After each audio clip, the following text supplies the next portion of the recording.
లక్ష్మీదేవి తన సౌందర్యంతో పరమాత్మను వశపరుచుకొని భక్తుల దోషాలు ఆయన కంటపడకుండా చేస్తుందట.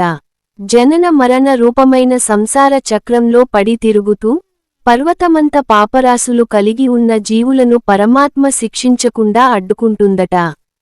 అవసరమైతే తప్పులేని వాడు సృష్టిలోనే లేడు అని పరమాత్మతో వాదనకు దిగి జీవుణ్ణి రక్షిస్తుందట అమ్మ.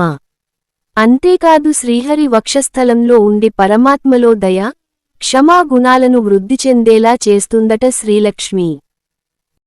లక్ష్మీదేవి తన పుట్టిల్లు పాలసముద్రంలో ఉన్నా, మెట్టినిల్లు వైకుంఠంలో ఉన్నా, శ్రీ మహావిష్ణువుకు తోడుగా తను అవతారాలు దాల్చినా.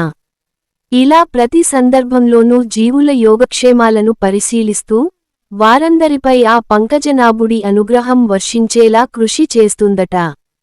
లక్ష్మీదేవి సీతమ్మగా అశోకవనంలో ఉన్నప్పుడు ఆమె చుట్టూ చేరి రాక్షస స్త్రీలు తనను బెదిరించినా, నిందించినా వారిని దయార్ద్రహృదయంతో క్షమించిందే కాని శిక్షించలేదు. శ్రీ మహాలక్ష్మి ధనం, కనకం, వస్తువాహనాలు, భూమి, గృహం, ధాన్యాది సంపదలను, ఆరోగ్యం, ఆనందం ప్రసాదిస్తుంది.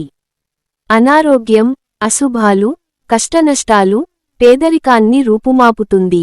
భక్తుల దుఃఖపరంపరను సమూలంగా నాశనం చేసి లౌకికమైన ఫలితాలతోపాటు అలౌకికమైన, పారమార్థికమైన శ్రేయస్సును కలగజేస్తుంది.